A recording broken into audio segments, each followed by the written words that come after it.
ও বাসা, ভালো আছো? চাচা, হজরত তো কবে আসলে দেখা যাচ্ছে না।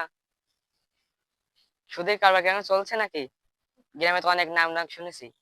বাসা তা এখন তো হজেতে আইছি তো, গোনা টোনা সব মাফ হয়ে গেছে।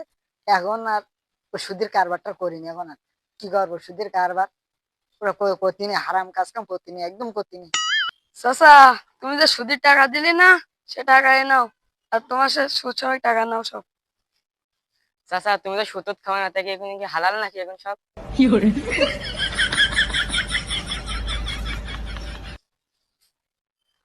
বাসা তুমি তো বুঝবা না, আছে সুদ না, আছে ইন্টারেস্ট ইন্টারেস্ট।